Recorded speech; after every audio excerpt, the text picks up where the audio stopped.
राजस्थान की राजनीति में समय अब दूर नहीं जब फिर से चुनावी मैदान में नेताओं का बोलबाला दिखेगा। पंचायत चुनाव सिर्फ गांव ढाणी की सरकार चुनने का माध्यम नहीं होते, बल्कि आने वाले बड़े चुनावों का सेमीफिनाले भी माने जाते हैं। नमस्कार, सभी का स्वागत है। मैं आपके साथ प्रिया बंसल और आप देख रहे हैं पॉलिटिकल फ्रंटलाइन। सबसे पहले तो गढ़ में मजबूती बनाए रखना और धरातल पर पकड़ बनाए रखना ये काफी ज्यादा महत्वपूर्ण होता है और इस बार हालात और भी ज्यादा दिलचस्प होने वाले हैं, क्योंकि मैदान में सिर्फ बीजेपी और कांग्रेस ही नहीं बल्कि तीसरा मोर्चा यानी कि आरएलपी भी पूरी तरीके से ताकत से मौजूद है।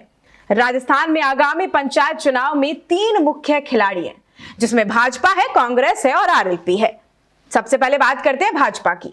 भाजपा प्रदेश में मजबूत संगठन, सत्ता और पिछली पंचायत यानी कि स्थानीय नतीजों से वोट बैंक के साथ मैदान में खड़ी हुई है।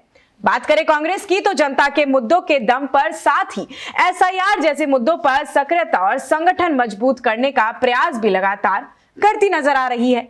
वहीं बात करें आरएलपी की, राष्ट्रीय लोकतांत्रिक पार्टी, जो कि हनुमान बेनीवाल के नेतृत्व में एक तीसरा उभरता विकल्प है, खासकर जाट क्षेत्र में और किसानों में और युवा धरने आंदोलन के मामले में हमेशा चर्चा में रहते हैं और शेखावाटी इलाके में अच्छी पकड़ भी उन्होंने बनाई हुई है।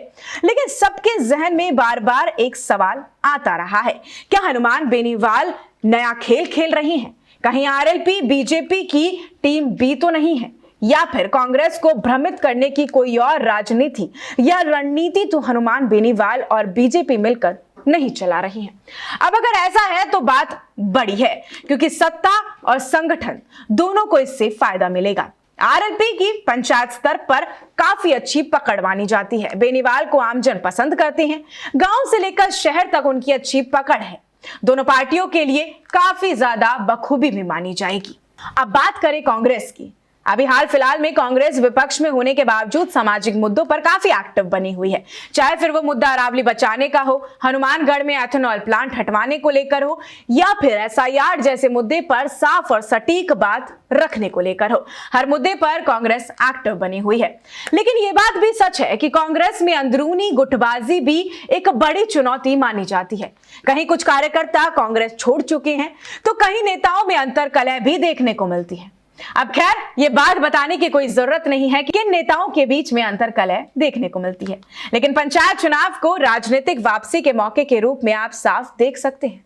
चलिए अब बात करते हैं हनुमान बेनीवाल की, उनकी पार्टी आरएलपी की। हनुमान बेनीवाल हमेशा खुद को किसानों, युवाओं और सिस्टम से नाराज वोटर की आवाज बताते आए हैं। साथ ही हाल फिलहाल में बेनीवाल ने रियाबड़ी में बड़ा जन आंदोलन किया, किसानों के हित के लिए आवाज उठाई और सरकार को उनकी बात भी माननी पड़ी है।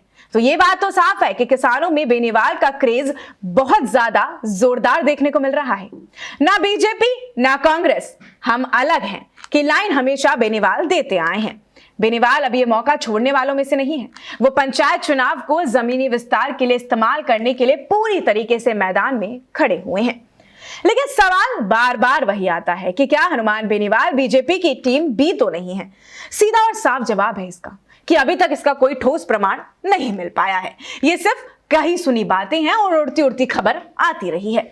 हनुमान बेनीवाल ने अतीत में बीजेपी से टकराव लेने के लिए सड़क पर वो उतरे हैं, किसान के मुद्दे उठाए हैं, भर्ती परीक्षा हो, एसआई पेपर लीक का मामला हो और कई मुद्दे हो, सरकार के खिलाफ खुले मैदान में आमजन का प्रदर्शन करते हुए वो नजर आए हैं।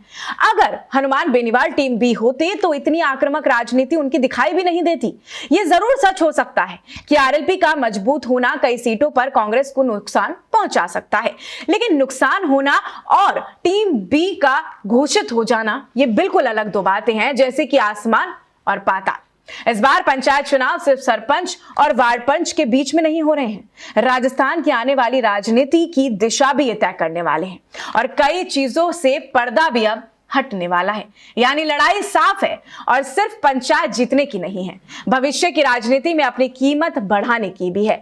अब खैर, आपको क्या लगता है कि क्या सच में हनुमान बेनीवाल टीम बी है या फिर हनुमान बेनीवाल अंदर ही अंदर कुछ नया खेल खेल रहे हैं, क्योंकि हर बार हनुमान बेनीवाल जब चुनावी मैदान में उतरते हैं तो कुछ नया खेला खेलते हुए नजर आते हैं।